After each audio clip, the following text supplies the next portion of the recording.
déjà poser l'anamnèse, on va évaluer ce qu'il se passe, identifier les principaux leviers et puis commencer à vous donner des petits plans d'action à mettre en place. Bonjour, je suis Caroline Ferriol, consultante en sommeil des bébés et des enfants et fondatrice de Fédodo. Dans ce podcast filmé, vous allez entrer avec moi dans une vraie consultation, avec une vraie famille et une vraie problématique. Pour moi, ça va de pair avec le fait que, là, au niveau du sommeil, ça soit resté compliqué, en fait. Parce que ça reste compliqué pour lui, parce qu'il reste tendu, il reste, sans les apports, qui sont nécessaires pour lui. Il s'appelle Gaspard et il a bientôt 3 mois en âge corrigé. Et ses premiers mois de vie sont vraiment difficiles. Le poser pour prendre ma douche, il hurlait pendant 10 minutes ou 5 minutes même de douche. Dans cet épisode, je rencontre Justine, une maman courageuse qui cherche toutes les solutions pour apaiser son bébé. Et un petit bébé qui nous dit que ça ne va pas, avec des pleurs et des difficultés de sommeil. Alors, un bon indicateur pour que vous puissiez savoir, quand est-ce qu'il aura vraiment suffisamment en termes d'apport calorique, c'est quand il fera des selles tous les jours. D'accord. On parle de l'errance et de la solitude en tant que parent quand c'est difficile, du manque d'écoute, des prises en charge médicales, de l'allaitement, de pleurs de faim, d'endormissement au sein, de freins de langue et surtout de solutions. On m'a expliqué que tout ça pouvait être lié aux freins de langue puisqu'ils avalent de l'air. Une consultation pleine de douceur et d'informations précieuses pour les jeunes parents. Alors si vous aussi, votre bébé ne dort pas et se réveille dès que vous le posez, ou si vous avez juste envie de vous sentir moins seul dans cette aventure, alors cet épisode est fait pour vous.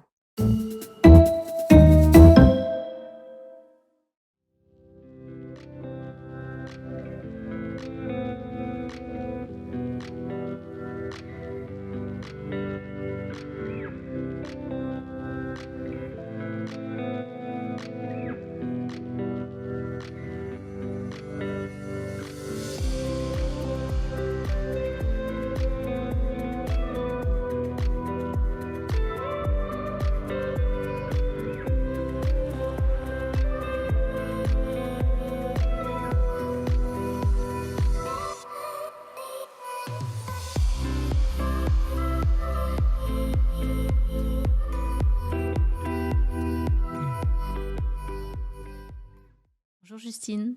Bonjour Caroline. Justine, vous êtes la maman du petit Gaspard Tout à fait. qui est en train de dormir dans sa poussette là, qu'on verra peut-être tout à l'heure. Oui. Gaspard, il a 3 mois, c'est ça? 3 mois et demi, quelques jours. 3 mois et demi. 3 mois et quelques 3 jours? mois et demi, oui. à Oh, peu ok, près. 3 mois et demi. Ok. Euh, on est là pour se parler sommeil et alimentation pour Gaspard parce que c'est un D'accord. petit peu difficile. C'est ça. C'est ça. C'est les deux points noirs. Et cet épisode est sponsorisé par Nanicare, qui fait des alarmes de respiration que je recommande très souvent aux familles et que vous connaissez bien d'ailleurs. Oui, je la connais bien puisque j'en ai eu une il y a maintenant presque 5 ans pour ma première et qui a bien rassuré sur voilà, tout ce qui est mort subite du nourrisson, qui fait Ouais. beaucoup peur aux parents. C'est très rassurant d'avoir cette plaque qui nous prévient s'il y a le moindre souci. En fait. Ouais. On est sur du matériel médical qui est utilisé en maternité. Et je fais souvent des sondages auprès des familles pour savoir voilà, ce qui est le préféré en termes de matériel. Et Nanicare revient tout le temps, clairement. C'est du matériel que je recommande depuis plus de 6 ans maintenant. Ils ont même fait évoluer les produits Oui. avec des plaques supplémentaires pour les enfants plus grands. Enfin, ils font beaucoup de remontées terrain, consommateur pour améliorer les produits. Donc, Donc, ce qui est pratique, c'est qu'on peut vraiment l'emmener n'importe où en fait. Enfin, moi, je la mettais sous le berceau, dans la poussette, en vacances, ça se glisse partout, donc c'est vraiment je pratique. savais même pas qu'on pouvait la mettre dans la poussette. Bah, si on a un gros landau, on peut essayer de la glisser. Je pense que peut-être le modèle précédent était un petit peu plus petit, peut-être, il me semble. Et ça se glissait sous la poussette, Ah, c'est sous super. le matelas du landau. C'est super. Donc, merci à Nanicare de sponsoriser cette consultation et de permettre d'apporter toujours plus de connaissances sur le sommeil des petits au plus grand nombre. Alors, Justine, on va démarrer la consultation. Vous allez pouvoir m'exposer un petit peu la problématique, ce qui se passe.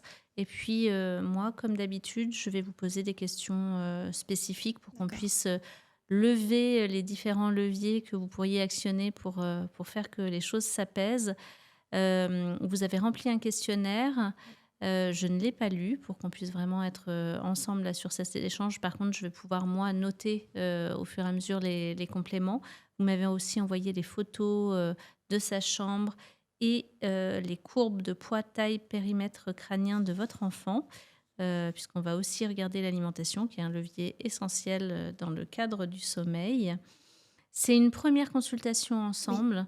C'est important de savoir que une première consultation, ça dure environ 1 heure, qu'on ne voit pas tout lors d'une oui, première bien sûr. consultation, qu'on pourra se reparler, faire le bilan, avancer ensemble derrière tranquillement. Mais que là, on va déjà poser l'anamnèse, on va évaluer ce qu'il se passe, identifier les principaux leviers et puis commencer à vous donner des petits plans d'action à mettre en place. Super. Super, on fait ça. Alors, est-ce que vous pouvez me dire pourquoi vous avez sollicité cette consultation? Qu'est-ce qui se passe avec Gaspard? Alors, Gaspard, il est né un peu avant, il est né à 38 semaines. Parce que j'accouche très vite, voilà, je suis un peu une fusée dans les accouchements, donc on a prévu l'accouchement pour que ça se passe bien. Et dès le départ, en fait, dès la maternité, déjà au niveau alimentaire, c'était compliqué. Donc je l'allaite. J'ai pas allaité ma première parce que ça s'était pas passé très bien non plus. Pour elle, au début, j'arrivais pas. Elle est née aussi un peu en avance, donc on m'avait dit que c'était quelque chose qui était normal pour un petit bébé, qu'il a du mal à téter. Pour Gaspard, le problème s'est posé aussi. Ça a été un peu compliqué. Il n'a pas pris de poids pendant pratiquement 15 jours au début. Donc, il était stationnaire. J'étais suivie par une sage-femme qui était un pro-allaitement, donc il ne m'a pas inquiétée plus que ça en me disant c'est normal, il lui faut le temps, ça va venir. Et j'ai dû le compléter avec mon lait, un petit peu. À l'époque, il prenait bien le biberon, ce qui a changé depuis. J'ai dû le compléter. Ça lui a permis de remonter un petit peu, ce que vous pourrez voir sur les courbes. Ouais, on va Mais regarder. c'était un bébé qui pleurait énormément, qui pleurait tout le temps et qui ne dormait presque pas. Alors la nuit, bizarrement, ça allait un peu mieux. J'avais 2 réveils dans la nuit, en sachant que le dernier où on est éveillé, c'était vers 23h à peu près. J'en avais un vers 2h du matin, un vers 4h et après vers 6h. Donc ça se passait, entre guillemets, plutôt bien pour un si petit bébé. Mais il pleurait beaucoup, beaucoup, beaucoup, beaucoup. Voilà, j'ai été un petit peu au bout parce que j'ai pas connu ça pour ma fille qui pleurait pratiquement pas. Ça se passait très bien. Elle a dormi de façon... elle a fait ses nuits à presque 1 mois. Elle était dans un endormissement très autonome. Ouais. Donc j'ai essayé de mettre en place ce que je mettais avec ma fille. Pour lui, ça fonctionnait pas du tout. Elle a quel Et âge votre fille là? elle a 4 ans et demi. D'accord. Et en fait, je me suis rendu compte que ça ne marchait pas, qu'il continuait de pleurer. À bout de souffle, j'ai acheté votre livre que j'ai vu. Et voilà, donc je l'ai lu, celui-ci.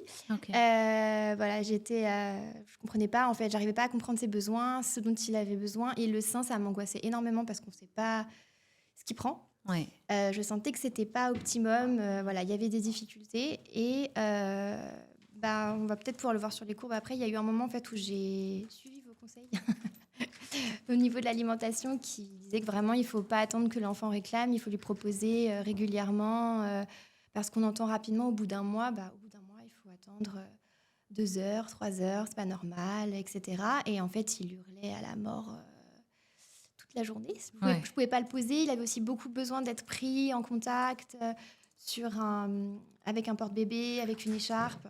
Donc, on a beaucoup fait de portage. Et alors, grâce à ce que j'ai mis en place au niveau de l'alimentation, donc je lui donnais vraiment très souvent, c'est-à-dire que même si c'était des petites tétées, je lui donnais très très souvent. Je lui proposais dès qu'il était réveillé, dès que je voyais qu'il chouinait un peu, je lui proposais le sein. Et il a pu quand même assez vite remonter dans ses courbes de poids. Et malheureusement, par contre, le sommeil, ça suit toujours pas trop. C'est un bébé qui est très tendu, qui a beaucoup de mal à s'endormir, que malheureusement, j'endors principalement au sein. Et je ne sais pas trop comment m'en sortir sur ce point-là. Parce que les siestes je passe des heures à l'endormir. Pour les siestes, je le berce, je lui donne le sein, j'essaie de le reposer, il se réveille, il se remet à hurler, il redemande le sein. Donc, j'arrive pas à savoir si c'est le sein dont il a besoin pour s'endormir comme d'une tétine, chose qu'il refuse, la tétine, ou si c'est vraiment qu'il a encore faim et qu'il y a un problème au niveau de l'alimentation. Peut-être que ça ne suit pas. Voilà. Donc ça, c'est les siestes. Et le soir, je le vois fatigué vers 18h, 18h30. Donc en général, je fais le bain à 18h. Voilà, je le change, je le mets en pyjama, etc. Je joue un petit peu avec lui. Je lui propose le sein une première fois. Je lui ai fait faire son rot. Et j'essaye désespérément de le mettre dans son lit. Mais il hurle. Et j'avoue que je l'ai tellement entendu pleurer qu'il y a aussi un peu de part psychologique. Autant la journée, j'arrive entre guillemets à gérer un peu les pleurs, je m'en sors. Autant le soir, et puis il y a ma grande qui est rentrée. Enfin, pour l'instant, je suis en congé maternité encore. Donc, le soir, il y a la grande qui est rentrée. Il y a voilà, tout ce tumulte de la soirée qui fait que j'aimerais être plus sereine aussi et de me dire j'ai fait mon petit rituel, je le pose et je sais qu'il va s'endormir sereinement et paisiblement. Et puis sortir de l'engrenage de la tétée, peut-être dodo câlin, qui est un peu voilà, contraignante. Parce que finalement, j'ai vraiment l'impression de passer mes journées à l'endormir. Pour qu'il dort finalement 20 minutes, maximum 1 heure. Donc quand je regarde, je me dis que ça fait pas assez. Ce week-end, il a dormi 1 heure, 1 heure et quart en tout, par petit haché. C'est-à-dire qu'il s'endort d'épuisement au bout d'un moment. Il dort un quart d'heure, 20 minutes, et puis il y a un bruit, il y a quelque chose qui se passe. Il se réveille tout de suite, il repleure, donc c'est assez... voilà. Et on recommence. On recommence ça plusieurs fois. Ok. Voilà. Ok. Ça fait un sacré parcours. Merci beaucoup pour ce récit. Ça me donne pas mal d'informations. Je vais en prendre d'autres en plus. Du coup, vous avez dit que vous avez lu ce livre-là, c'est ça? Vous avez lu le premier aussi, le bleu? Non. Non. Non, en fait, je me suis axée sur... Je l'ai acheté. J'ai acheté les deux, mais je ne l'ai pas encore lu, en fait. Je me suis axée sur celui-là, comme c'était ma problématique en fait, principale au début, et que c'était plus axé sur les petits bébés, si j'ai bien compris. Bah c'est intéressant même jusqu'à 3 ans, mais oui, 0-1 an principalement. Ouais. Je me suis surtout attelée à celui-ci. L'autre, je l'ai vaguement feuilleté, mais je ne l'ai pas encore lu spécifiquement. Depuis combien de temps vous connaissez Fédodo? Pour mon deuxième, oui, voilà, il y a 2 mois peut-être. Il y a 2 mois. Ouais. J'ai acheté au moment où livre vous avez acheté le livre, en fait. En fait, c'est sur les réseaux où en fait, en recherchant à droite à gauche, quand on est maman, on a toujours plein de trucs qui nous arrivent, de flux, voilà. Et en fait, j'étais tombée sur vos vidéos. Et du coup, de fil en aiguille, je suis allée voir, etc. J'ai trouvé les livres, j'ai vu qu'il y avait des bons retours, donc j'ai dit, allez, je me lance, je sais plus quoi faire, donc si ça peut me donner des clés, je prends. Donc là, le livre, vous l'avez lu il y a combien de temps? Je le potasse encore de temps en temps. Je l'ai lu il y a... Du coup, il avait 1 mois et demi, 2 mois. Donc ça fait 1 mois, disons. Donc ça fait 1 mois que vous avez mis en place du changement vis-à-vis de l'alimentation, c'est ça? Oui. Principalement. Que j'essaye de mettre des choses en place au niveau du sommeil, mais que pour l'instant, j'arrive pas... Enfin, du coup, ça marche pas. Il y a des petits rituels, en fait, que j'arrive pas à enlever et je sais pas trop comment m'en sortir. Ok. Du coup, on va regarder ensemble, en effet, les courbes de Gaspard. Est-ce que vous pouvez juste me donner votre taille à tous les deux? Moi, je fais 1m60. Ok. Et mon conjoint fait 1m82, si on veut être précis. Ouais, papa est grand. Dans sa famille, ils sont tous grands? Assez grands, oui. Ouais. Oui. Okay. Ses neveux sont même très grands. Ouais, ok. Alors, on va regarder ensemble les courbes que vous m'avez envoyées. On commence toujours par la circonférence de la tête. Du coup, vous avez mis les courbes en âge corrigé? Oui. Non. Non, c'est pas celle en âge corrigé. Non, c'est pas celle en âge corrigé. Parce que là, il a 3 semaines d'avance, hein, c'est ça? Oui, c'est ça. Ouais, ok. Est-ce que ce serait possible de les mettre en âge corrigé sur votre appli sur là? l'application, Oui. Ouais. Il y a juste un... Faut que je change la date, en fait, c'est ça, de naissance? Oui, complètement. Oui, je veux bien. Ça va être mieux de regarder exactement avec ça. Parce que c'est pas du tout la même chose de lire les courbes en âge corrigé, même avec seulement 3 semaines de différence. C'est très, très important, comme pour le sommeil, en fait. et la lecture du tableau des temps de sommeil que vous avez dû voir, je pense, dans ce livre-là, qui est aussi Oui, présent dans le livre bleu. Le sommeil des enfants est toujours à regarder en âge corrigé. d'accord. Ça, oui, ça, je l'avais regardé en âge corrigé, du Ouais, coup. complètement. Ça a changé, en fait, parce qu'au début, je le regardais en âge réel. Et je disais, mais je comprends pas. Ça correspond pas. Oui, voilà, Ouais, c'était bizarre par rapport à ce que je voyais de ces petits ouais, moments de fatigue. ouais. Et en fait, du coup, j'ai relu correctement et de façon plus Ok. précise. Et j'ai modifié. Alors, Pour qu'il puisse reprendre du poids suite à la lecture du livre, est-ce que vous vous êtes fait accompagner ou vous avez fait toute seule? Vous avez fait une euh, consultation avec une IBCLC alors, ou... je l'ai fait, mais après, je l'ai fait avec Fanny, du coup, Oui, que j'ai eu en contact par rapport voilà, à votre compte Instagram. oui. Mais je l'ai fait bien après et pour complètement autre chose, parce que j'ai oublié d'en parler. Et on a détecté un frein de langue, en fait, chez Gaspard, Ok. qui est actuellement en cours d'évaluation, j'ai des rendez-vous partout. Et en fait, j'avais contacté Fanny il y a maintenant 3 semaines, du coup, justement parce que j'avais un doute et que sur sa page à elle, Instagram, elle donnait plein de petits symptômes, entre guillemets, Hmm, qu'on peut percevoir chez un enfant qui a des troubles de la succion. oui. Et ça collait en fait avec ce que je disais depuis le début et personne ne m'écoutait. Les pédiatres sont, je pense, pas très bien formés. À la maternité, même si elle était pro-allaitement, on m'a dit non, non, tout va bien, c'est normal. J'ai vu une conseillère à la maternité aussi qui m'a dit non, je vois pas de frein de langue, etc. Et je soutenais Mordicus qu'il y avait bien quelque chose. Et en fait, Fanny a confirmé. J'ai été voir une ostéopathe pédiatrique qui était formée aussi, qui a confirmé. Ok. Et une orthophoniste spécialisée dont Fanny m'a donné le contact aussi, qui a aussi Super. reconfirmé une 3e fois. Donc là, on est sûr. Je précise que Fanny Rieussec, c'est la consultante en lactation et infirmière qui travaille chez Fedodo, pour le coup, pour accompagner les familles vers laquelle on renvoie régulièrement. C'est toujours compliqué hein, de trouver des professionnels qui vont être bien formés à toutes ces questions-là. Est-ce que vous pouvez nous dire un petit peu les signes que vous pressentiez sur le frein de langue? Depuis le début à la maternité, en fait, il claquait de la langue. C'est-à-dire que, alors déjà, il prenait mal. J'avais des brûlures quand il tétait. Donc là, on me dit, c'est normal, c'est des crevasses. C'est le début, il faut le temps que votre mamelon s'habitue, il est sec, enfin voilà, mettez de la crème, mettez du lanoline, etc. Hmm, Ce que j'ai fait, au bout de 3 semaines, je n'en pouvais plus. J'avais les mamelons en feu à tel point qu'on a cru que j'avais une mycose.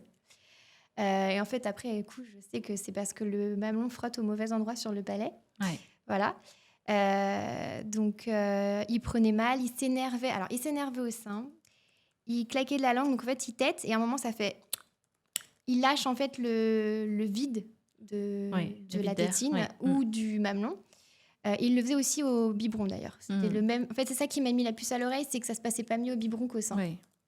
Euh, donc, il claquait de la langue, il avait des problèmes à prendre, il s'énervait, il se tendait, il pleurait, il y allait, il s'en levait, il reprenait, il s'en levait. Voilà, il n'était pas confortable, il gigotait dans tous les sens, j'arrivais pas à trouver une position confortable. Il avait beaucoup de... Alors, pareil, j'ai dit qu'il avait des reflux, alors on entend plein de choses autour des reflux, mais je sentais qu'il n'était pas à l'aise qu'après les tétés, enfin voilà, c'était pas... On Hmm, entendait que ça remontait. Il avait énormément de gaz aussi. Et en fait, on m'a expliqué que tout ça pouvait être lié au frein de langue puisqu'ils avalent de l'air, ce qui est plutôt oui. cohérent. D'ailleurs, même en fait, parfois, je l'entendais avaler de l'air. C'est horrible d'ailleurs. On entend la bulle d'air qui passe et on voit qu'il a mal quand ça passe. Vraiment, il avale de l'air. Donc, c'est tout ça qui m'a mis la puce à l'oreille dès le départ. Mais voilà, on me dit, oh, c'est pas grave, il prend comme il peut. Il s'en sort, il prend du poids. Il y a ça aussi. Mais il reprend du poids, il n'y a pas de souci, il n'y a pas de problème, il reprend du poids. C'est compliqué quand les mamans sont pas écoutées. C'est ça. Je suis très heureuse pour vous, en tout cas, que la rencontre avec Fanny ait permis cette Ça détection. soulage. Au moins mettre des mots. Ouais, ouais. De se dire, il n'y a pas rien, je suis pas folle en fait. Ouais. Il y a bien quelque chose. Ça va s'arranger, mais il y a bien quelque chose.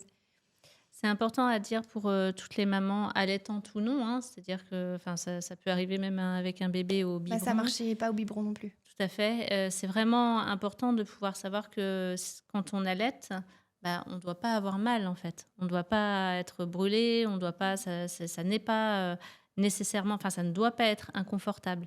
Si c'est le cas, si bébé, claque en effet, n'arrive pas à bien prendre, s'il s'énerve au sein, c'est essentiel de consulter quelqu'un qui va pouvoir vraiment trouver ce qui se passe. Il y a forcément quelque chose. Ça n'est pas ça ne sont pas des situations normales, et même si vous avez vu, bah, une consultante en lactation IBCLC qui dit que tout va bien ou, le médecin et cetera, c'est simplement malheureusement qu'à notre époque, il y a encore beaucoup de professionnels qui ne sont pas correctement formés à ces détections-là. Et donc de pouvoir vraiment vous diriger vers des professionnels qui le sont. Alors c'est très compliqué parce qu'on entend aussi beaucoup de choses autour du charlatanisme, de beaucoup d'étiquettes qui sont collées aux bébés, et cetera, et j'en parle beaucoup, hein, dans ce livre-là notamment. Et quand on est parent, on peut vite être perdu et se dire: «Alors il a un frein de langue, il a un RGO, Ouais. c'est un baby, c'est Mmh. parce que je l'ai trop dans les bras, c'est à C'est cause ça. de mon allaitement» et cetera. On peut vite être, sous l'eau et puis faire appel à des professionnels, oui, qui parfois vont exploiter la détresse des parents et proposer, parfois des choses ésotériques. Alors on peut y croire aussi, hein, mais moi je vous encourage, il y a pas 15 000 professionnels à consulter en fait, hein, en réalité. Vous avez un problème de sommeil, vous voyez une consultante spécialiste du sommeil des bébés et des enfants et pas quelqu'un qui est dans des dogmes, quelqu'un qui apporte de la nuance. Vous avez un problème d'allaitement, vous allez voir une consultante en lactation IBCLC. Et par contre, les formations, comme pour les consultantes en sommeil, elles ne sont pas toutes les mêmes, Ouais. mais ce n'est pas n'importe quel professionnel, c'est une consultante en lactation IBCLC, idéalement infirmière. Et si vous voyez que cette personne n'est pas à l'écoute des signes que vous mentionnez, c'est que simplement elle n'est pas suffisamment formée. C'est pas que c'est une mauvaise professionnelle, cette consultante en lactation IBCLC-là, c'est que Elle n'était pas IBCLC pour le coup, la en première. plus, ouais, d'accord. Mais même des IBCLC, hein, c'est qu'elle n'a pas la formation, l'expérience. Voilà, on progresse tous les professionnels progressent dans leur expérience et qu'à ce moment-là, c'est pas la bonne personne pour vous. Elle sera très bien pour quelqu'un d'autre, pour un bébé qui n'a pas de problème de succion, mais pas pour vous et que vous avez besoin de quelqu'un spécifiquement formé, IBCLC, mais spécifiquement formé aux troubles de la succion. Et donc, n'hésitez pas à rechercher vraiment spécifiquement ces professionnels-là. Vous avez un bébé qui a une pathologie, je vais voir mon médecin et mon pédiatre. Et c'est toujours de toute façon la première personne qu'on va aller voir. Le médecin et le pédiatre ne sont pas là pour détecter des freins de langue, pour détecter des problématiques alimentaires qui ne soient pas pathologiques, c'est-à-dire que votre enfant n'est pas en danger de mort. Eux, eux, ils détectent une maladie grave. Mais on commence toujours par ça. On demande d'abord à son médecin, à son pédiatre. Si lui dit que ça va bien, bah derrière, je vais voir des spécialistes. Mais quand on est maman et qu'en effet, on sent que quelque chose ne va pas, votre instinct est toujours le bon. Mais c'est la jungle. Enfin, en fait, moi, c'est votre Ouais. livre qui m'a permis en fait de prendre du recul et de me dire, attends, parce qu'on entend RGO, on entend APLV, Oui. enfin, et finalement tous les symptômes Peuvent indiquer la voilà, même chose. en fait, ils On cochent est toutes les d'accord. cases à chaque On fois. est d'accord. Et en fait, du coup, je me suis dit, mais c'est pas possible. Et le pédiatre a dit, oui, on va mettre en place des médicaments. J'ai dit, ouais, il parlait d'Inexium, justement. Et j'ai dit, oh là là, on va pas commencer à mettre des médicaments à un bébé. On sait, enfin, comme on Sans dit, savoir ce qu'il en a, fait, voilà, exactement. c'est quelque chose, c'est une conséquence, en fait. Même s'il a du reflux, certes, c'est une conséquence d'autre chose. Oui. Et j'ai tout remué pour me dire, quelle est la cause de ce reflux, s'il en a un. Et pas juste traiter pour traiter. Et finalement... Oui. on sait pas ce qu'il en est. Et puis, ça solutionne pas grand-chose, en fait. Ben non, dès qu'on arrête, je pense que c'est reparti de C'est plus ça. belle. Et l'Inexium, c'est un IPP, donc c'est un inhibiteur de la pompe à protons qui vient enlever l'acidité de l'estomac, mais ça n'empêche pas les remontées, Oui. en fait, en plus. Donc ça fait que ça continue à être une situation compliquée pour l'enfant. Et c'est bien qu'on aborde ce sujet-là, et je le dis aussi, j'en profite pour en parler à toutes les mamans. Mais il y a une alerte de la Haute Autorité de Santé, j'en parle dans ce livre-là, hein, qui alerte sur le fait qu'aujourd'hui, il y a une explosion. On a eu les derniers chiffres et je ne les ai pas en tête. C'est Mathilde qui a trouvé, on a eu une toute dernière étude sur ce sujet. Il y a une explosion de la médication autour des IPP, donc des inhibiteurs de la pompe à protons, et le nom du médicament, c'est souvent l'Inexium Oui. ou le Mopral. Et c'est assez grave en réalité, puisque ce sont des médicaments qui n'ont pas d'autorisation de mise sur le marché pour les enfants de moins d'1 an. Et donc, ils sont systématiquement donnés aux bébés, souvent en majorité entre 0 et 3 mois. Puis le paradoxe, c'est qu'on nous dit de pas me donner trop de Doliprane. Enfin bon, on va pas citer, mais je veux dire, on nous dit surtout éviter de trop donner de Doliprane, surtout. Et en fait, dès qu'il y a un Ouais. souci, on leur donne ce type de médicament. Oui, complètement. Sans aller chercher la cause exacte. Pourquoi? Parce que aujourd'hui, beaucoup de professionnels ne sont pas formés à trouver la cause exacte. Et j'en parle beaucoup dans le livre. Pour beaucoup, la cause de beaucoup d'agitation, de difficultés de sommeil chez les bébés, de pleurs très intenses, etc., c'est souvent le manque d'alimentation. Mais ce manque d'alimentation, souvent, il a une cause sous-jacente qui est à trouver. Et là, dans votre cas, en l'occurrence, l'incapacité pour votre bébé à pouvoir se nourrir comme il en a besoin et avaler de l'air, etc., stimuler correctement vos seins et à prendre tout ce qu'il lui faut, ce qui peut lui provoquer un petit peu de reflux parce qu'il y a de l'air, des désagréments et des coliques parce qu'il y a de l'air aussi. Et puis le fait de s'énerver au sein parce qu'il n'arrive pas à pouvoir positionner sa langue correctement. Est-ce que, du coup, ça a été diagnostiqué par l'orthophoniste spécialisé? Qu'est-ce qui a été proposé? Alors, j'ai pris rendez-vous chez un ORL à Paris qui m'a été recommandé par l'ostéopathe qui était formé également. Ok. Et l'orthophoniste m'a parlé de l'autre qui m'avait été aussi conseillé par l'ostéopathe. Donc, du coup, j'en déduis que voilà, ce sont deux personnes qui sont Reconnu. formées et reconnues. Vous avez son nom à cette ORL? Alors, son nom, c'est Antoine, je crois. Il faudrait que je revérifie son nom.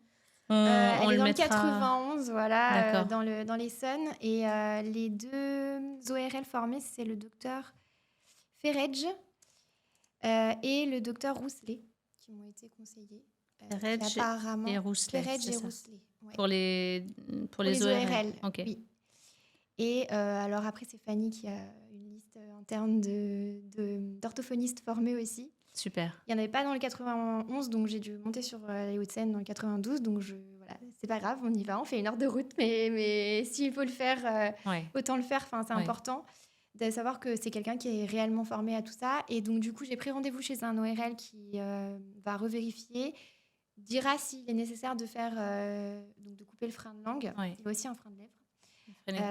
Voilà, de faire la phrénectomie. Et l'orthophoniste, on a mis en place des exercices pour stimuler la bouche et aussi désensibiliser. Pour elle, il faudra lui couper. Enfin, elle dit que vu ce qui se passe et vu ses difficultés, il t'aide pas non plus bien le doigt. Enfin voilà, il y a plein d'autres choses. Elle me dit pour la parole ensuite, pour le développement du langage ou même la diversification.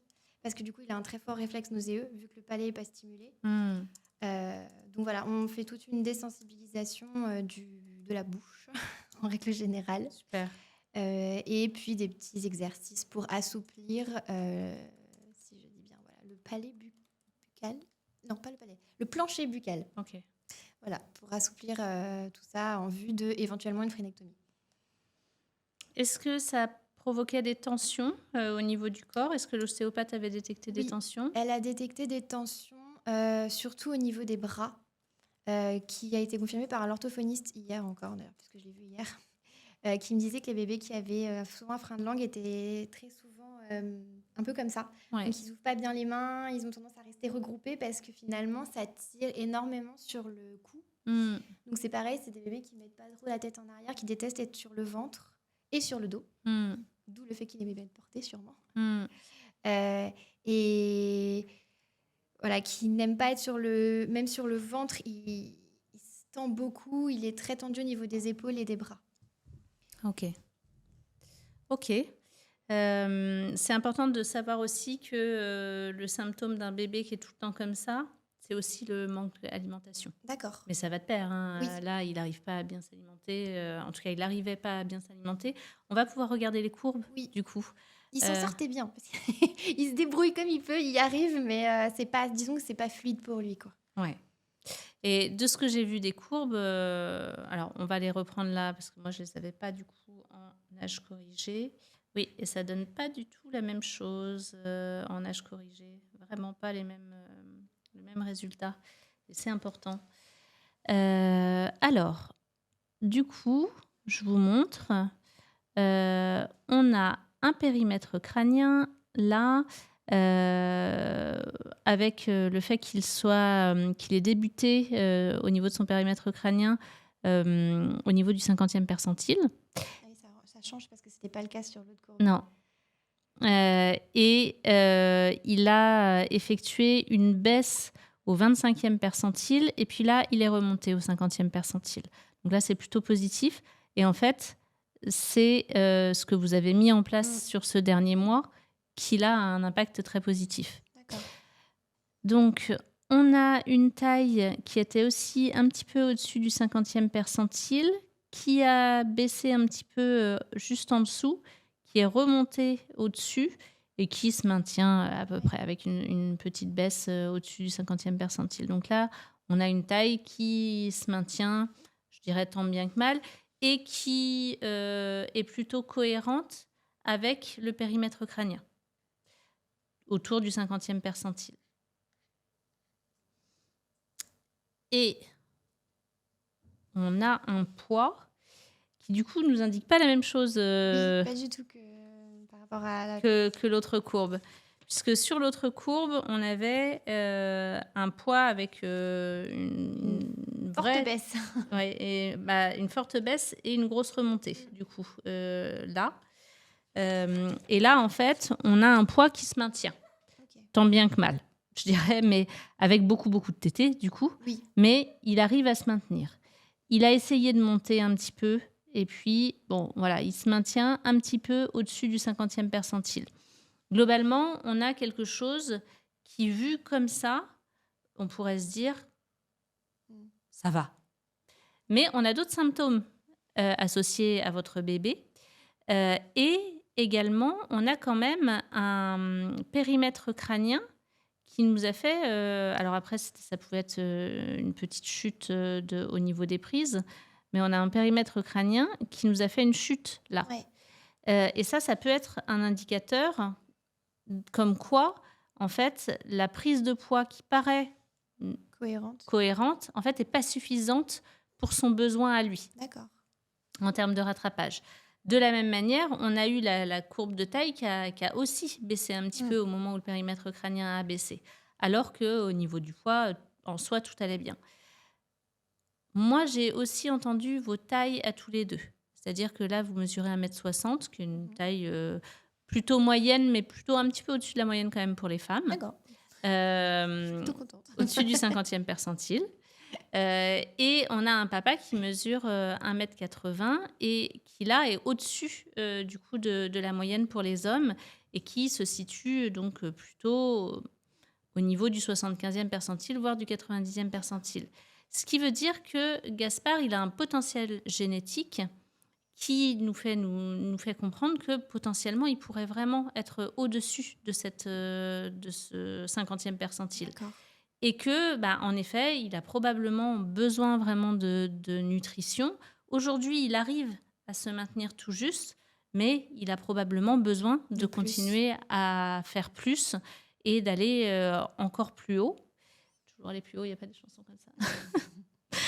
Il a besoin de prendre encore plus pour pouvoir continuer à monter. D'accord. Là, en tout cas, ce que vous avez mis en place avec les multiples tétés lui permettent de se maintenir, mais faut pas ralentir la cadence, quoi. Faut pas ralentir la cadence, d'autant plus que malgré tout, ça a du mal à suivre, en fait, parce que si vous regardez là, il s'approchait du. Ouais, il essayait de remonter. Ouais. Et donc il y a eu une baisse ici.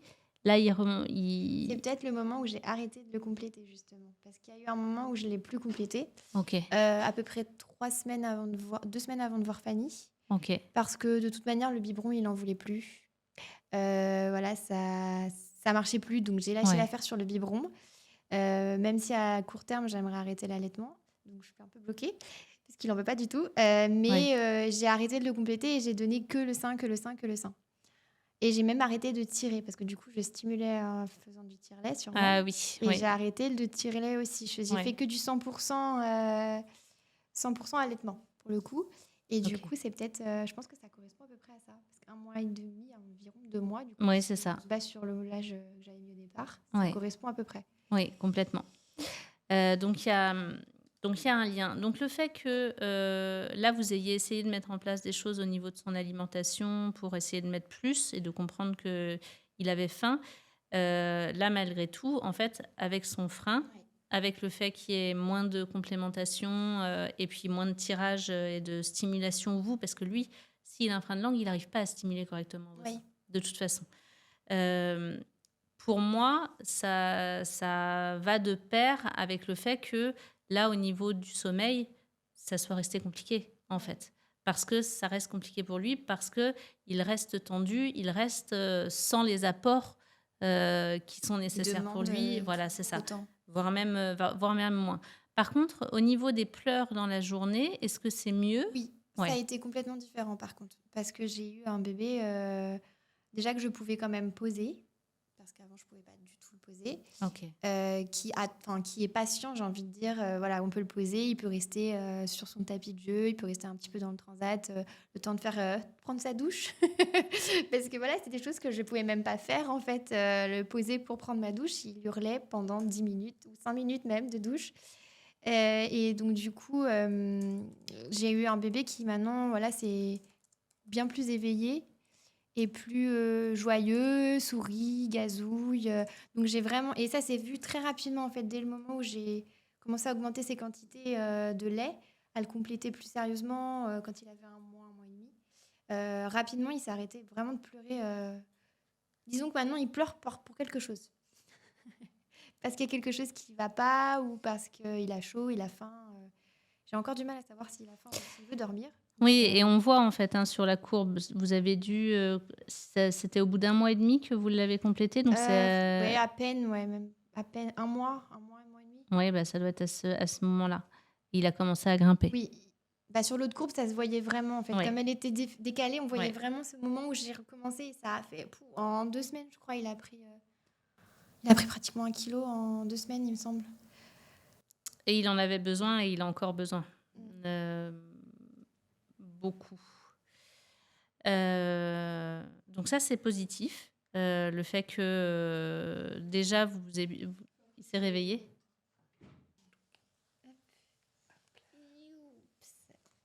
Coucou maman. Où est-ce que tu es là? Bonjour Gaspard.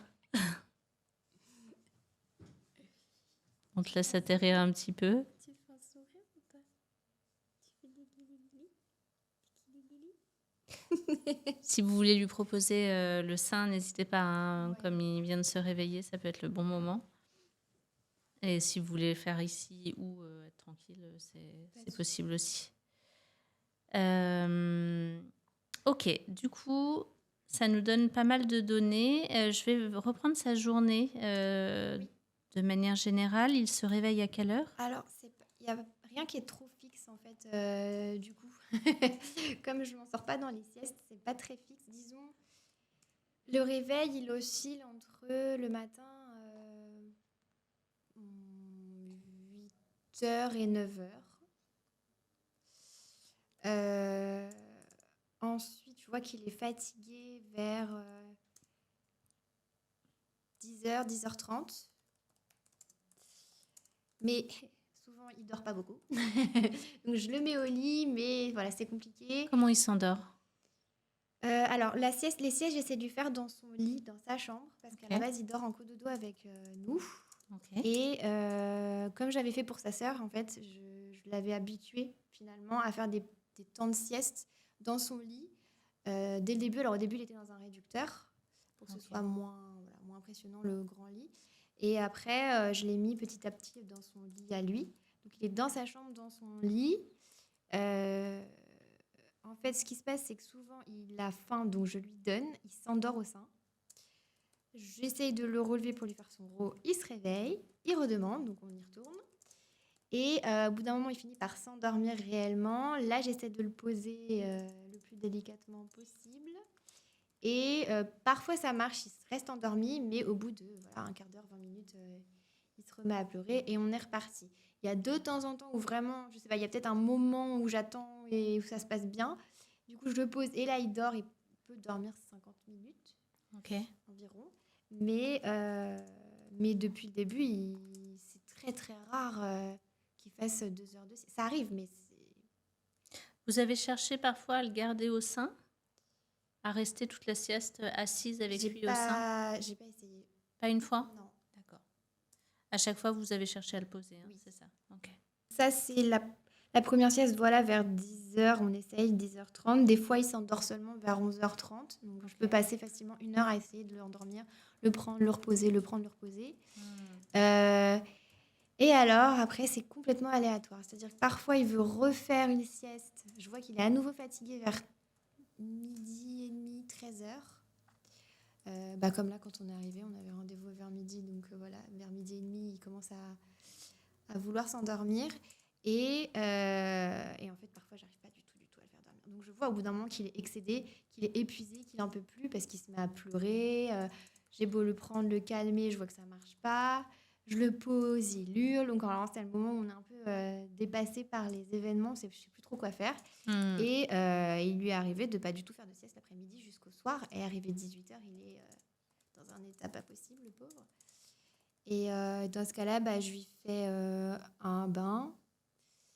Je lui mets en pyjama, tout ce qu'on a dit. J'essaye de le... La dernière fois, pour vous donner un exemple, la dernière fois, il s'est endormi à 18h45. Donc j'étais, wouhou, j'ai réussi.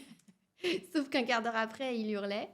Donc j'ai dû y retourner. Et en fait, au final, il s'est endormi à 20h. Donc j'ai passé pratiquement 2 heures à essayer de l'endormir finalement. Parce qu'avant, à 18h, je l'ai mis au lit à 18h15, 30.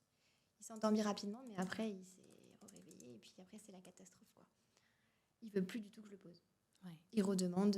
Alors, il demande le sein, oui, parce qu'il se calme quand je le mets au sein. Mais est-ce que c'est que de la tétée confort ou est-ce que c'est vraiment qu'il a faim? Et c'est là où je ne sais pas. Et parfois, il fait une petite sieste dans l'après-midi. Parfois, il tombe vers 16h30, 17h ou 16h, au moment où il faut aller chercher sa sœur à l'école. Et donc, du coup, on est bloqué. Il faut le réveiller. En fait, les transferts, même tout ce qui est transfert, il n'a pas un sommeil profond. J'arrive pas à le voir. On dit dormir comme un bébé, mais et normalement, on peut faire sonner le clairon, comme on dit, à côté d'un bébé. Normalement, il devrait pas... Quand il est bien endormi, il ne devrait pas du tout se réveiller. Et lui, un petit bruit d'une porte qui grince. Donc, on ne vit plus à la maison quand il dort, parce qu'il faut qu'il dorme. Ok. Le soir, souvent, il s'endort vers quelle heure? Officiellement, du coup, il s'endort vraiment vers 19h30, 20h. Parfois plus. Mais dans la majeure partie du temps, c'est 19h30, 20h. Ok. La nuit, il y a des réveils tétés? Alors, en ce moment, il me fait une très bonne nuit de départ. Il fait parfois jusqu'à 3h du matin. Ok. Donc, ça fait une bonne période sans manger. Et après, du coup, souvent, il enchaîne derrière. Donc, il rattrape, je pense, le fait qu'il ait fait peut-être 6 heures sans manger. Et il fait donc 3 heures. Après, il va faire toutes les 1h, 1h30. Donc, 3 heures, 4h30, 5h. Et après, vers 7h. 6h30, 7h. Et ensuite, il se réendort. Alors, pour l'instant, du coup, je suis en congé maternité. Donc, c'est papa qui gère le matin la grande. Ouais. Enfin, je me réveille, je m'en occupe. Mais lui, il l'emmène à l'école. Donc, s'il dort, je suis tranquille, je peux le laisser. Et du coup, vers 7h, il fait une tétée et il se rendort, finalement. Okay. Et c'est pour ça qu'on arrive vers 8h30, 9h pour le réveil officiel. Okay. Le soir, il s'endort. Oui, c'est toujours la même chose. C'est le sein, j'essaie de le poser. Le sein, j'essaie de le poser. Le sein, j'essaie de le poser. Ouais. Alors, parfois, je laisse pleurer, mais du coup, je sais plus. Il y a un moment, en fait, je me dis, quand il s'endort au sein 2 fois d'affilée en 3 secondes, je me dis, c'est qu'il a plus faim. C'est qu'il a besoin de téter quelque chose. Donc, j'essaye la tétine, ça ne marche pas du tout. Et du coup, je finis par le poser et ben, il pleure. Alors c'est très dur, mais parce que Qu'est-ce c'est que vrai vous que faites voilà. quand il pleure là du coup? Vous sortez de la Je chambre ou... Non, je reste à côté, je lui fais des petits voilà, j'essaie de le bercer parce que du coup, il aime bien être sur le côté, Ok. s'endormir sur le côté et mettre sa tête dans son doudou. Après, je me dis ça représente un peu la position qu'on a quand je l'allaite la nuit où voilà, il est sur le côté, il a la tête dans le sein et dans le t-shirt. Donc, du coup, je pense que c'est peut-être quelque chose qu'il aime bien. Donc, je le mets sur le côté et puis voilà, je l'attrape par là et puis je blablote pour essayer de l'endormir. Parfois, ça marche. Parfois, ça marche pas du tout, du tout. Donc, je le reprends, je le reberce, je le repose. Quand ça le fait 2, 3 fois, bah, je lui repropose le sein. Je suis un peu, voilà, j'essaie un peu tout ce que je peux, mais c'est pas toujours très efficace. Ok. Alors que ma grande, en fait, bah, elle est au biberon déjà. Donc, j'avais pas cette idée de est-ce qu'il a assez mangé. Elle a assez Ouais. mangé, je lui donnais le biberon, je la changeais, je la mettais dans sa turbulette, je la posais dans son lit. Bisous, à demain, fais de beaux rêves. Et puis, et elle s'endormait vraiment toute seule en autonomie. Ouais. J'ai jamais eu trop de problèmes de sommeil avec la grande. Donc, je découvre. Ça peut arriver, même avec le 4e enfant. C'est ça. Ils sont tous différents. Tout à fait. Ok, moi j'ai quand même pas mal d'éléments là, du coup, qui sont intéressants. Pour moi, il y a un levier alimentation important. Ok. Donc, de toute façon, l'histoire du frein de langue va être pris en charge, hein. Pour moi, je pense que c'est bien de refaire une consultation avec Fanny à ce D'accord. propos, avec les courbes en âge Âge corrigé. corrigé, de lui indiquer que du coup les courbes ont un petit peu baissé au niveau de la prise de poids ces derniers temps parce que vous avez arrêté de complémenter au biberon et arrêté De tirer. de tirer, et de lui demander comment faire pour essayer de bien maintenir tant que cette histoire de succion n'est pas réglée, et comment éventuellement, je crois que vous voulez arrêter l'allaitement, hein, il y a de ça, Ouais. comment passer au biberon. Elle m'a conseillé une tétine, mais en fait, ça fonctionne pas. Ouais. Une tétine de biberon qui est adaptée, etc. Elle m'a dit de stimuler au palais, mais du coup, en fait, il le prend si je la pâte. C'est-à-dire que pour ses reflux, il a eu du polysylane. Oui. Et du coup, ils disent d'en mettre sur la tétine. Alors, si je la pâte avec la tétine, il le prend, il boit un petit peu. Tu racontes. Je pense qu'il a un petit Il peu a les faim. petits fins, un peu faim, Ouais. il est OK en plus, qu'il va Ouais. gêner. Comment on peut faire? Vous voulez l'allaiter ici? Vous voulez prendre un temps sur On peut le... faire plutôt ici, toute seule? mais après, c'est juste que du coup, comme il lâche, il reprend plusieurs fois, c'est un peu plus compliqué. Mais C'est comme... Faites exactement... Dites-nous ce dont vous avez besoin. bon, après, on peut essayer comme ça. Hein. On peut se débrouiller. Mais normalement, ça va. J'ai développé la technique. On m'avait dit au début, tu ne voudras jamais le faire partout. Ah.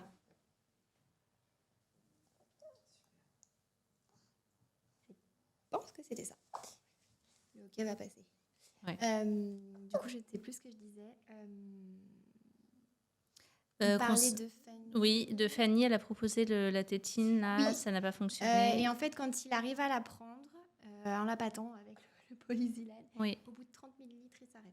Oui. Et il redemande le sein. Et par contre, il y va sur le sein. Donc, c'est un peu... Je t'ai fait plaisir, maman, maintenant je veux manger autrement. Après, je me suis demandé si c'était pas le débit de la tétine aussi, peut-être. il y a plusieurs choses à regarder. C'est toujours la problématique de faire qu'une seule consultation, parce que là, Ouais. elle a pu vous proposer quelque chose, mais il faudrait lui demander un suivi, en fait, D'accord. derrière, jusqu'à ce que, ça y est, ça se fasse, déclenche. en fait. Il n'y a pas de raison, si vous avez besoin de changer, hein, de passer de l'allaitement au biberon, que ça ne se fasse pas. Il faut juste trouver la bonne modalité de pouvoir le faire.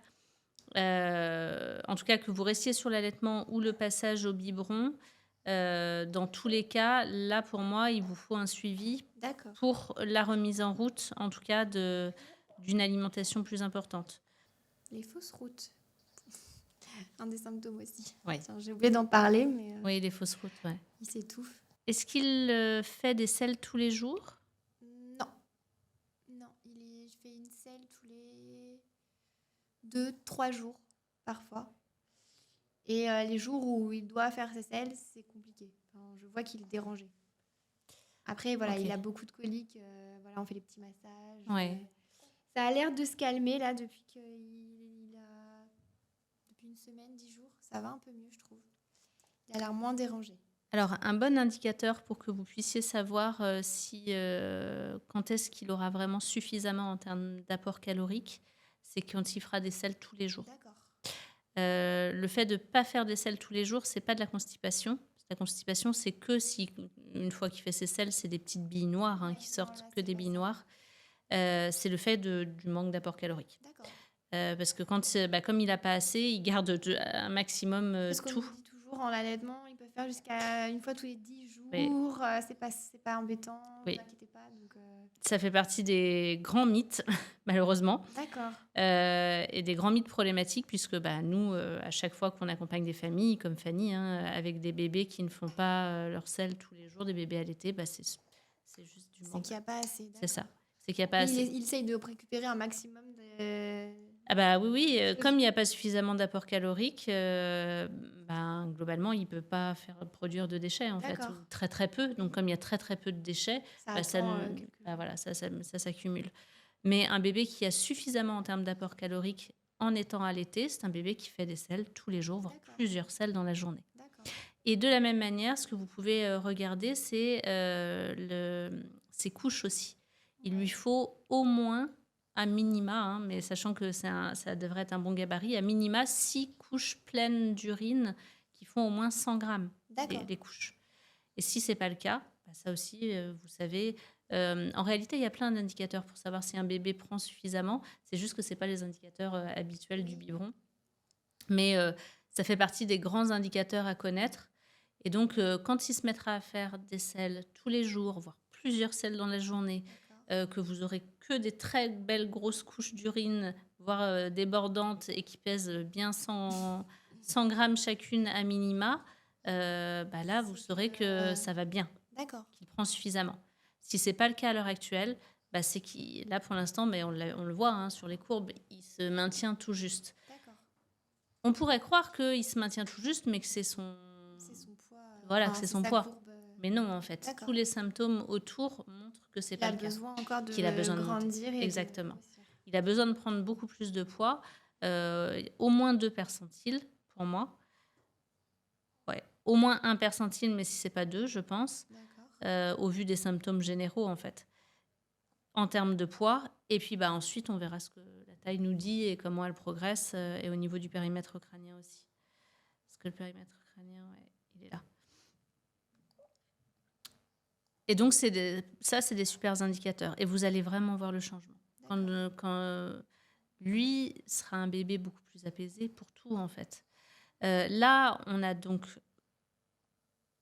vraiment quelque chose à regarder en termes d'apport calorique. Et pour moi, c'est un suivi avec Fanny qu'il faut faire, et pas juste une consultation.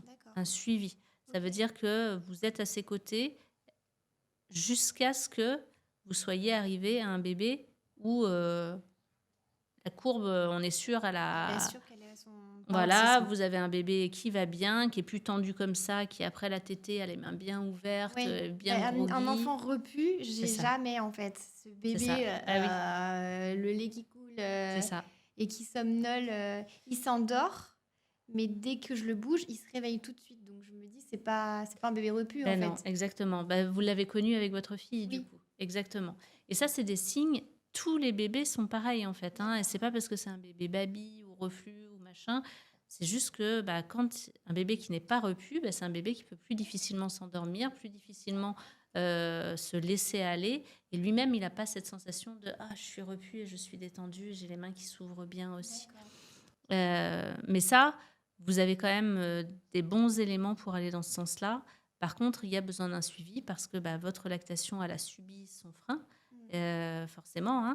Il s'est habitué à ne pas prendre le biberon, maintenant qu'il est allaité. Donc, il faut vraiment effectuer, si vous voulez arrêter l'allaitement, effectuer ce passage au biberon, lui permettre de gérer ce frein pour qu'il soit à même de s'alimenter correctement au biberon. Et ça se suit. Parce que y a quelque chose chez lui qui fait que ça ne fonctionne pas correctement. Et si vous avez un bon suivi, par contre, c'est quelque chose qui peut changer, vraiment. On va avoir le droit au sourire maintenant. Si tu peux lâcher mon t-shirt. Hop, tu vas faire un petit row. Et puis lui donner le deuxième sein aussi. D'accord. Toujours deux. les deux seins. D'accord. Toujours les deux seins, d'autant plus dans son cas. Oui, ok. Et, les deux tétés, toujours les deux seins. Quand il a fini un, hop, je fais un petit row tranquille et je lui propose le deuxième. Ok.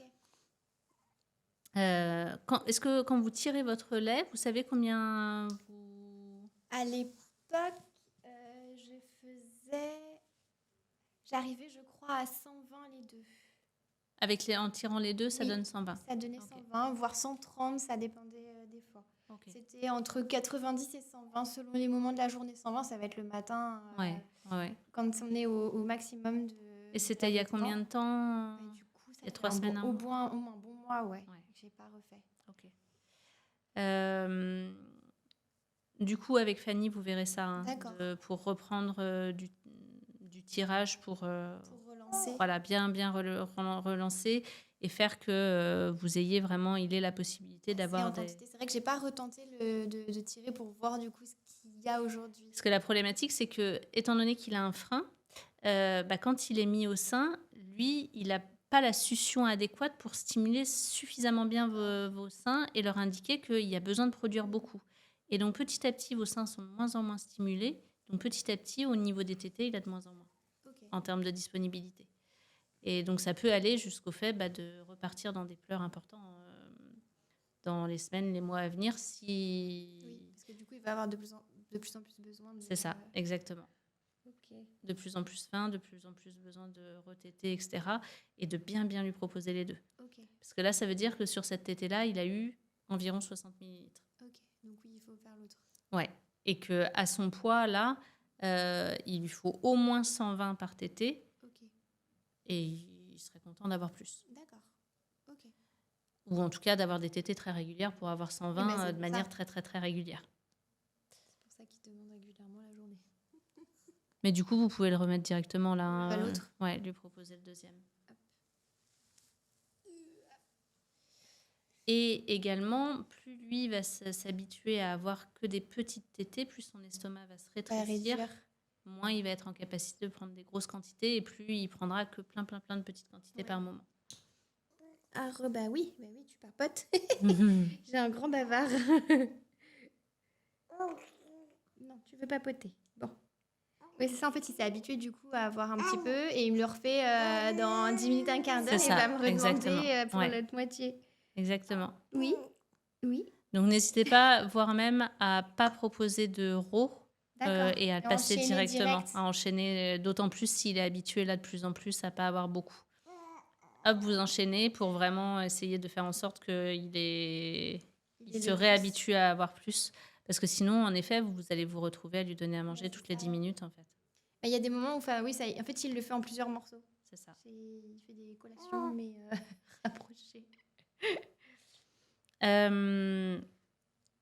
Du coup, donc il y a le premier levier important dans votre cas, qui est l'alimentation et qui est vraiment à voir avec Fanny et à actionner, pas juste une consultation, mais j'ai un suivi jusqu'à ce que de ce côté-là, ça roule.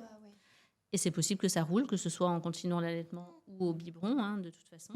Mais il faut trouver les petites choses qui vont permettre d'actionner ces leviers-là.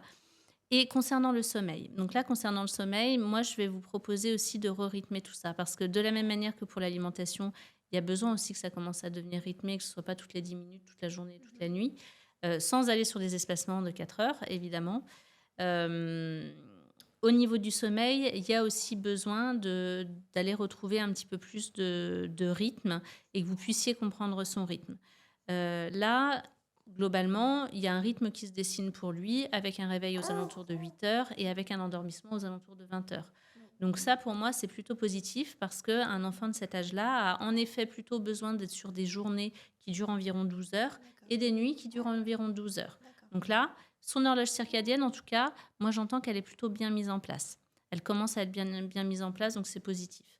Il est réveillé la journée, même s'il faut dormir, aussi avec des siestes. Et la nuit, il dort et c'est 12 heures, 12 heures. Alors, ça peut être 13 heures la nuit et 11 heures la journée aussi. Ça dépend de chaque enfant. Puis en plus, ça peut varier suivant chaque enfant. Mais globalement, c'est important de l'avoir en tête parce que lorsque vous lui proposez et que vous avez l'impression qu'il part pour sa nuit à 18h45, obligatoirement, il ne part pas pour sa nuit. D'accord. C'est éventuellement une dernière petite sieste. Ok. Mais ça veut dire que derrière, il a besoin d'un temps d'éveil et de se nourrir. Et ensuite, il est prêt à s'endormir à 20h parce que sinon, il n'a pas eu suffisamment de pression de sommeil. D'accord. La pression de sommeil, c'est vraiment ce qui va se cumuler dans son cerveau. C'est une hormone qui va se cumuler dans son cerveau suffisamment pour partir pour la nuit ou partir pour une sieste aussi. Et il a aussi, comme son horloge circadienne est en place, il a aussi mis en place toute sa production d'hormones mélatonine, cortisol. Et donc là, son rythme, c'est d'avoir un pic suffisant de mélatonine vers 20h pour pouvoir partir pour sa nuit. D'accord. Et donc, même si toute la journée, il n'a pas beaucoup dormi, qu'en effet, il s'effondre à 18h45, Ouais. s'il se réveille un quart d'heure, une demi-heure après, c'est que c'était juste une sieste, parce D'accord. qu'en fait, il n'a pas suffisamment d'hormones en place pour partir pour sa nuit. Donc là, vous ne vous posez pas de questions. Ouais, je perds mon temps à essayer de le, entre guillemets, De l'endormir à ce moment-là. Absolument à ce moment-là. Là, clairement, vous perdez votre temps. Et donc, dans ces cas-là, par contre, son meilleur temps, c'est de pouvoir s'alimenter. D'accord. Là, c'est au sein en non-stop s'il veut, mais dans l'éveil, je lui propose une tétée, il arrête, il reste un peu éveillé. Je lui propose une tétée quand il redemande, il arrête, il est éveillé. Et par contre, à 19h30, je démarre le rituel du coucher. Et puis, je mets au lit, donc 19h30, 20h, à l'heure où habituellement vous repérez que c'est l'heure du coucher. Cherchez à le coucher avant pour sa nuit, même s'il n'a pas beaucoup dormi. Ça sert à rien. Ça ne sert pas à grand-chose. Vous pouvez tester, parce que de toute façon, ça Oui. fera toujours une sieste. S'il a envie de dormir, c'est une sieste. Mais s'il se réveille une demi-heure après, bah non, je le lève, il a un petit peu dormi, il a tenu le coup, il mange, et puis il ira redormir à l'heure où toutes ses hormones seront en place pour qu'il puisse partir. D'accord. Donc là, ça peut être bien d'avoir ça en tête pour vous. Globalement, il est régulé sur environ 8 heures le matin, environ 8 heures le soir, 12 heures la journée, 12 heures la nuit. Quoi qu'il se passe, le démarrage de la nuit, c'est aux alentours de 19h30, 20h. Ok. Et je ne cherche pas autre chose. La deuxième chose, c'est qu'à son âge, on va avoir des temps d'éveil d'environ 1h15, 1h30 dans la journée. On a dit qu'en âge corrigé, ça lui fait À peine 3 mois, je pense. ouais, à peine 3 mois. Donc, on va être Il est sur... censé avoir du coup 3 mois le 22. Il est né On le est 2 le mars 17. et on est le 20, il devait naître le 22 mars. Ouais. Donc il a pas encore 3 mois officiellement du coup si on est en âge corrigé. Donc là, dans la journée, il a des temps d'éveil d'environ 1h15, 1h30. Ouais. Donc là, quand il se réveille à 8h le matin, ça veut dire qu'il peut être mûr pour sa sieste vers 9h15 globalement. Si c'est à 9h, ça veut dire que c'est vers 10h, comme là, vous l'avez, comme le rythme que vous m'avez donné. Et par contre, en effet, là, vous êtes dans quelque chose avec lui qui est un entre-deux qui ne lui convient pas et qui ne vous convient pas, Ouais. globalement au niveau du sommeil. Vous avez lu le livre, donc je pense que vous avez connaissance un petit peu des stratégies de sommeil autonomes, dépendantes, ça vous parle ? Oui, bah, en fait je suis en plein dans la dépendance du sein je pense, hein, Ouais, mais du coup complètement. j'arrive pas en fait, à me dire qu'est-ce que je dois faire pour qu'il ne soit plus dépendant en fait. Est-ce que Ouais. je dois le laisser pleurer? Est-ce que je dois l'accompagner? Mais comment? Parce que je suis bien consciente que du coup, c'est en train de devenir, si ça l'était pas, c'est en train de devenir un peu un besoin pour lui de s'endormir parce qu'à la longue, il finit par s'endormir. Quand je me fais violence et que je le mets dans son lit et que j'attends qu'il s'endorme, Ouais. il finit par s'endormir et à se calmer tout seul. Mais du coup, je me dis, est-ce que c'est bien aussi de s'endormir en hurlant à la mort? C'est pas ce qu'il y a de plus Non. agréable pour s'endormir le soir. C'est pas très serein, en fait. Non, Donc, non, complètement. Là, il faut prendre conscience qu'il y a vraiment le levier alimentation D'accord. qui vient être impliqué, mais ça n'empêche pas d'avoir des stratégies de sommeil autonomes quand même. Mais que dans sa tête, tout ça, ça s'est vachement associé en fait. Je reste accrochée au sein parce que j'ai besoin de me nourrir beaucoup et de stimuler ce sein et j'y arrive pas beaucoup. Et Je à la m'endors. fois, ça s'est mis en place comme stratégie de sommeil dépendante. Et là, en soi, les stratégies de sommeil dépendantes, c'est pas un problème. Oui. C'est pas un problème si elles sont garder en cohérence. Volontaire. Voilà. Et ça voudrait dire que pour moi, si vous voulez qu'il fasse une belle sieste, et la première sieste du matin, elle est hyper importante parce que c'est celle qui va nous permettre d'être moins fatigué dans la journée et de s'endormir d'autant plus facilement tout le reste du temps. Donc plus je vais faire une belle et longue sieste le matin, plus je vais être reposée, je vais avoir suffisamment de force pour bien me nourrir et derrière pouvoir aller vers le sommeil d'autant plus facilement et tout. Quand je loupe ma première sieste, la journée s'annonce difficile. Parce que je pars avec un déficit de sommeil en prime. Donc, en effet, il y a 2 chemins possibles. Le premier, ça peut être de vous dire, là, pour l'instant, je m'axe sur cette histoire d'alimentation, déjà dans un premier temps. J'ai eu beaucoup, beaucoup de pleurs avec ce bébé. Et là, pour l'instant, j'ai besoin de moments un peu sans pleurs. Et je me dis que j'ai la possibilité de le faire. Et dans ces cas-là, il s'endort au sein, mais je le garde au sein. Et ça veut dire que... Je m'endors avec lui. Ça veut dire que déjà, pour les siestes, vous restez avec lui au sein en non-stop pour... c'est 1 heure à 2 heures de sieste, idéalement. Et c'est vraiment l'idéal. Et dès que je vois qu'il recherche le sein, hop, je lui remets pour que vraiment il prolonge sa sieste au maximum. Et du coup, je l'ai au sein toute la journée, globalement. Mais je m'autorise ça parce que... Et c'est OK pour moi pendant 1 semaine ou 2, le temps de remettre en place des choses, ou pendant quelques jours, ne serait-ce que le temps de remettre en place du sommeil. Parce que là, il manque de sommeil de manière importante.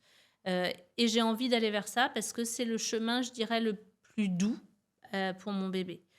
Ou bien, là, c'est pas possible pour moi. J'ai pas envie de ça, même pas une seule journée. Et c'est hyper important aussi de se respecter et de se dire, non, là, moi, je peux pas, je peux plus. Et dans ces cas-là, oui, on va pouvoir aller vers un arrêt des endormissements au sein. Mais ça veut dire aussi que moi, je vous encourage à son âge-là, à le faire de manière vraiment cohérente. Cohérente, D'accord. Cohérente, ça veut dire que lui, à chaque fois qu'actuellement, il s'endort au sein et que derrière, il est déposé, en fait, ça le réveille automatiquement. Ça met en place son système d'alerte et c'est normal. Ça, c'est une fonction normale pour lui. Pas réussir à passer ses cycles de sommeil, le fait que de basculer d'un endroit à l'autre. Et ça fait qu'en effet, vous le mentionnez, il a un sommeil très léger. Il bascule pas en sommeil profond. Tu nous parles ? Il aime beaucoup les décorations. Ouais. En même temps, il y a du noir, il y a du blanc. Ça doit te parler, là. C'est top. Est-ce qu'il a tété un peu, là, le deuxième ? Le deuxième, il y a trop de trucs à regarder. Oui. Du coup, dans les 2 cas, de toute façon, parce que dans la première mise en place, où j'y vais tranquillement et où d'abord je maximise alimentation et sommeil, où je le garde au sein, donc ça veut dire que je dors aussi avec lui au sein la nuit. Ça veut dire que les siestes, peut-être je m'autorise de faire la sieste aussi allongée avec lui au sein. Et je vois comment ça se passe avec lui. Et mon objectif, c'est je maximise alimentation et sommeil. Et puis ensuite, je vais pouvoir commencer à lui proposer des endormissements sans le sein et passer par l'étape par laquelle je peux passer aussi d'entrée de jeu. Ah, t'as fait un petit rôle, là. Coucou. En plus, t'as le micro qui est pas loin. Oui, c'est bien, comme ça, tout le monde aura entendu. Et on pourrait se dire, parce qu'il est bien potelé, ce bébé, on pourrait se dire que tout va bien. Oui. Mais c'est pas un bon indicateur. Ouais. C'est pas un bon indicateur, malheureusement, de croissance. Le fait d'être potelé ou pas. Du coup, l'autre version par laquelle vous aurez à passer aussi de toute façon, même si vous passez par une semaine ou 2 au sein, je remets du... Si vous, votre objectif, en tout cas, c'est de ne pas dormir toute la journée avec lui et pas toute la nuit, de ce que j'ai entendu. Pas trop mon... Vous avez plus envie du chemin d'autonomie comme votre fille. Là, dans ces cas-là, ce que vous pouvez mettre en place, même dès maintenant, si vous avez envie, eh bien, ça va être... j'entends qu'il s'endort parfois bercé. Bercer, c'est pas tant... J'essaye, mais ça marche pas énormément, en fait. C'est vraiment le sein... Ouais. Je le vois d'ailleurs dans la poussette, ça marchait pas trop. Ouais. Ça marchait pas trop. Après, voilà, il aime bien qu'on le bloc-bloque. Voilà. Donc, si on l'allonge et que je le blablote un petit peu, J'aime bien ce mot-là. j'ai- Le bercer un peu de la main, voilà, c'est le ça. bercer un petit peu et il finit par s'endormir. Mais ça prend du temps et c'est dans les Est-ce qu'on peut pleurs. lui reproposer l'autre sein là pour voir? On peut essayer, ouais. Oula. Et puis il a chaud. Ouais, il fait chaud. Il fait chaud, moi j'ai chaud.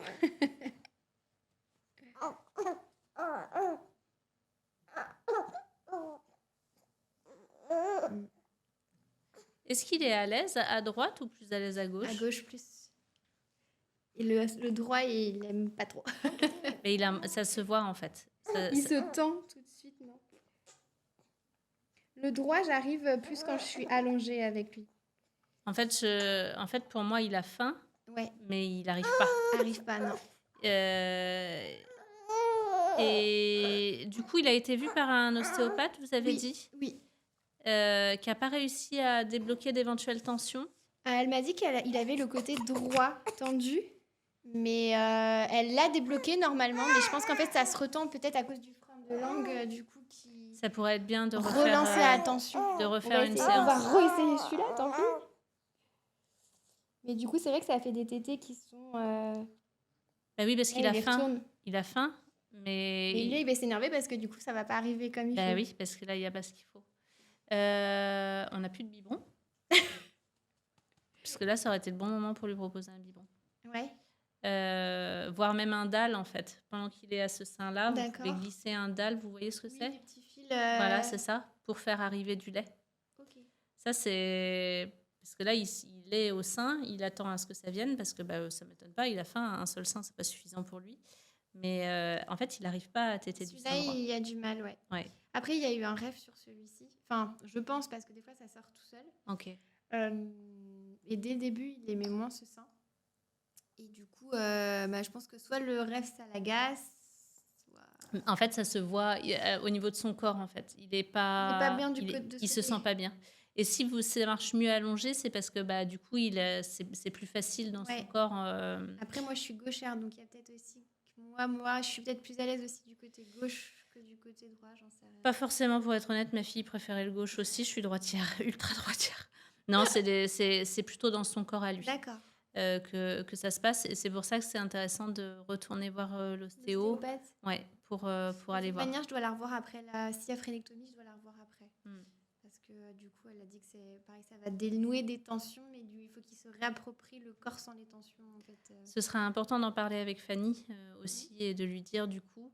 Et peut-être, alors c'est elle qui vraiment c'est avec elle qu'il faut voir, mais une solution d'un dalle sur votre sein droit, puisque c'est l'endroit où il arrive le mieux à prendre, bah, ça peut être déjà là pour prendre plus de lait. Ça peut être intéressant. Parce que oui, il y a des chances qu'il s'énerve derrière là, sauf si votre sein gauche arrive à produire vraiment beaucoup. Il y a des femmes qui allaitent que d'un seul sein, hein, mais ça veut dire que... Ça y va. Ouais. Ok, donc du coup, l'autre possibilité, c'est d'y aller tranquillement dans le fait de stopper les endormissements au sein. Et moi, je vous invite dans ces cas-là à ce que ce soit très clair comme chemin pour lui. Ça veut dire que quoi que je mette en place pour qu'il s'endorme, c'est plus le sein. On arrête avec le sein. Okay. Parce qu'à l'heure actuelle, c'est vraiment sa stratégie de sommeil phare. Hein. Il l'a vraiment mis en place de manière importante pour lui. Et comme vous dites, bah, quand je le berce ou autre, il n'aime pas trop ça. Donc pour lui, c'est vraiment le chemin le plus facile vers le sommeil. Et comme en plus, quand il s'endort, il se fait réveiller, qu'il ne dort pas beaucoup, qu'il est très fatigué, bon, bah, il s'axe sur déjà une stratégie pour dormir parce que c'est déjà pas simple. Donc, et pour ça, vous avez plusieurs possibilités aussi. Ça peut se faire en douceur, en effet, mais du moment que ça se fasse en cohérence. Donc, ça veut dire que si les blablotements fonctionnent bien, vous pouvez vous dire, bon, bah, à partir de ce soir, et pour ce soir et pour toutes les siestes et pour toutes les nuits, désormais, il n'y a plus d'endormissement au sein. Okay. Il n'y a que des endormissements. Vous pouvez faire dans son lit en le blablotant, comme vous dites. Ça peut être dans les bras, mais sans le sein. Ça peut être en le berçant aussi. Ça peut être dans la poussette. Et vous pouvez, par exemple, vous donner une semaine comme ça, mais une semaine pendant laquelle le sein... C'est plus pour dormir. Voilà, c'est plus pour dormir. Mais par contre, dès qu'il est réveillé, au réveil de ses siestes, je remets en place vraiment de l'allaitement et je lui propose, à l'instant où il se réveille, à chaque fois qu'il se réveille d'une sieste, le premier réflexe, c'est je lui propose à manger. Après, il prend pas, hein, c'est lui qui voit. Et j'essaye de mettre en place des choses au niveau du levier alimentation. Ça peut être éventuellement la première semaine pour déjà sortir de cette histoire autour du sein. Et en parallèle, vous mettez en place des choses pour l'alimentation. Ensuite, comme vous voulez l'emmener vers de l'autonomie dans son lit, je suis désolée, vu que vous voulez l'emmener pour de l'autonomie dans son lit, là, ensuite, vous pouvez vous dire, au bout d'une semaine, à partir de ce soir, tous les temps de sommeil se font en endormissement, dans son lit, dans sa chambre. D'accord. Quoi qu'il se passe, et je prends le temps qu'il faut pour ça. Ça veut dire que je démarre par un soir, et c'est ce que vous faites actuellement, hein. Si c'est compliqué pour lui, vous pouvez le reprendre dans les bras, marcher un petit peu, lui dire que tout va bien, c'est OK, et puis le reposer. Vous pouvez lui proposer une tétée aussi, hein, pour être sûr qu'il a plus faim. Par contre, je ne sais pas pour s'endormir, c'est vraiment... Je le laisse éveiller. Voilà, c'est ça. Tu manges, OK, est-ce que tu as suffisamment mangé? Bon, on arrête là, je te reprends et je te repose dans le lit. Et puis regarde ce qui se passe derrière. Bon, on va pas y arriver. Dans ces moments-là, ça peut être pas mal de tester aussi de lui donner un biberon. C'est-à-dire que vous vous mettez vraiment dans la position du sein où il est à l'aise. Ouais. Et puis, là, je te propose un biberon parce que je sens que tu as faim. Tu te désintéresses du sein parce qu'il n'y a rien qui vient. Ça peut être le bon moment pour essayer de compléter. D'ailleurs, vous complétiez peut-être comme ça précédemment. Je donnais après le sein, ouais.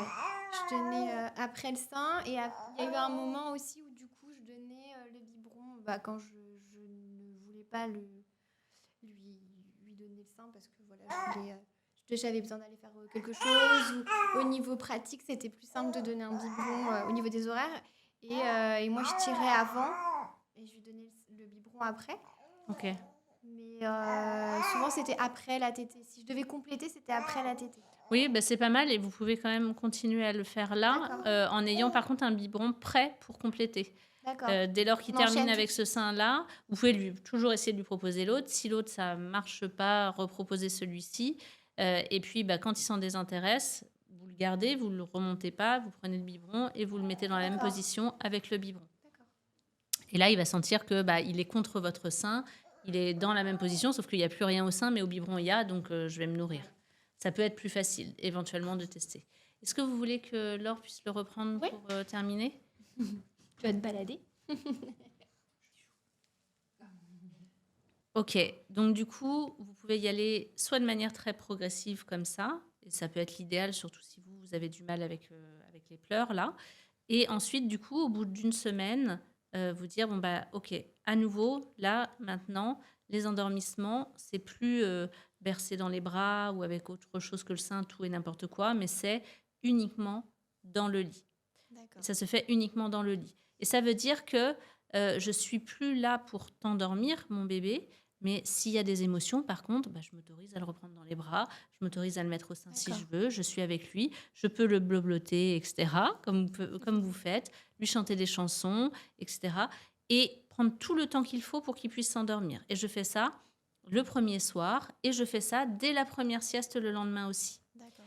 Et je fais ça pour toutes les siestes, sauf éventuellement une dernière sieste en fin de journée où je sors en poussette.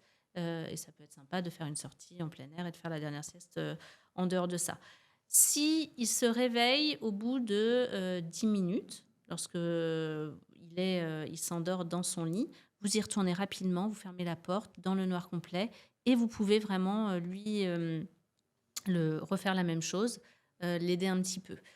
Au fur et à mesure que vous faites ça, il n'y a pas d'endormissement, il n'y a plus d'endormissement ailleurs que dans le lit. Du coup, il n'y a plus d'endormissement. On avait déjà enlevé le sein. Ensuite, il n'y a plus d'endormissement ailleurs dans les bras ou autre. C'est vraiment dans le lit. Et je fais en sorte, pour les siestes, par exemple, s'il se réveille au bout de 10 minutes, d'y retourner et d'être à côté de lui pendant 10-20 minutes pour lui dire « Tu peux te rendormir, je suis là. Tu peux remettre en place des stratégies de sommeil autonome, tu peux te rendormir. » Si au bout de 10-20 minutes, ça ne marche pas, ce n'est pas grave. Vous le levez. Et puis, vous lui reproposez la sieste, par contre, 1h15, 1h30 derrière. Il a des temps d'éveil D'accord. d'1h15, 1h30. Même s'il a dormi que 20 minutes, on n'y retourne pas plus tôt. Non, parce qu'il n'aura pas de pression de sommeil suffisante. En fait, quand un petit bébé de cet âge-là, c'est pour ça que son rythme va être important pour vous, quand il a dormi même parfois 5 minutes, il a déjà... reparti pour 1h30. C'est ça, Ok. 1h15, 1h30. Il a déjà nettoyé un peu en termes de sommeil et ça peut être très compliqué pour lui. Et donc, plutôt que vous vous épuisez à faire que... en tout cas, vous aurez testé pendant 10-20 minutes. Ok, ça compte dans le temps d'éveil, les 10-20 minutes. Donc, vous le recouchez 1h15 après qu'il soit réveillé, pas D'accord. levé du lit. 1h15, 1h30. Et là, vous lui reproposez la sieste de la même manière. Si vous êtes très cohérente et rigoureuse, c'est-à-dire qu'il n'y a plus d'endormissement au sein. Par contre, ça n'empêche pas les propositions de sein. Hein. Avant les siestes, au réveil des siestes toujours. Avant les siestes, c'est possible aussi, hein, en termes de petits rituels. Et que vous faites toutes les siestes dans le lit, tous les temps de sommeil de nuit dans le lit, en l'accompagnant de cette manière-là, ça va aller très, très, très vite mieux. Parce que là, il va sortir de sa stratégie de sommeil de dépendance au sein. Et surtout, en fait, il va sortir de ce dans quoi vous êtes, qui est je m'endors au sein, puis je me fais réveiller parce que je suis déposée ailleurs. Et ça, c'est quelque chose qui fait que ça le fatigue énormément. Ça vous fatigue aussi énormément.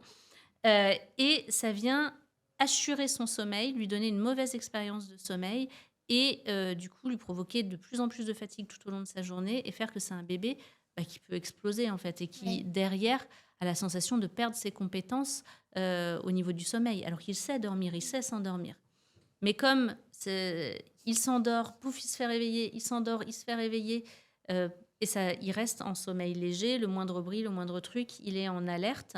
Donc là, vous allez sortir de cette histoire d'alerte parce que à partir du moment où il s'est endormi, que ce soit au sein ou dans vos bras ou dans son lit,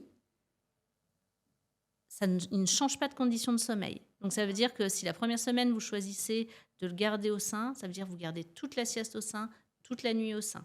D'accord. Vraiment pour lui permettre d'expérimenter du sommeil de longue durée et de qualité. De plus être réveillé au milieu de son sommeil. Sans changer d'environnement. Exactement. Si vous choisissez de l'endormir au bras et sans le sein, je ne bouge pas pendant toute la sieste non plus.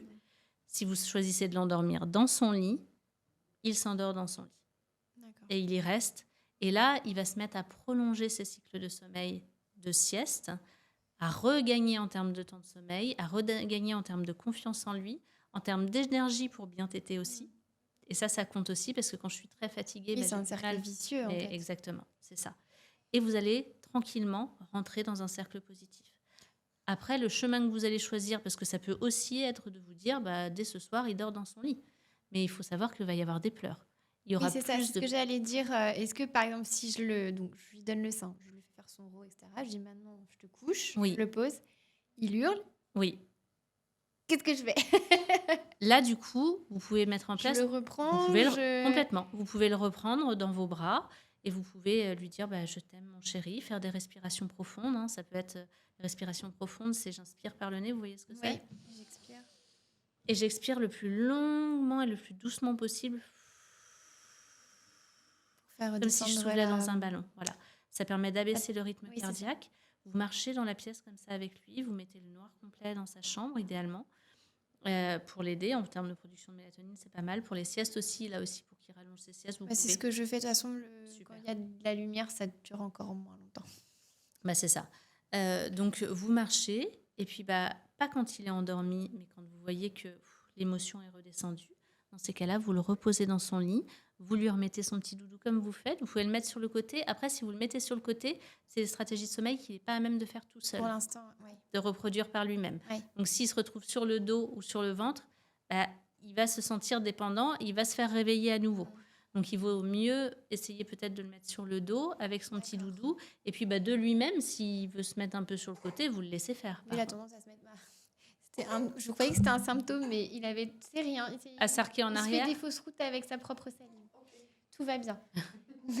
c'est le frein de langue sûrement aussi, peut-être. Oui.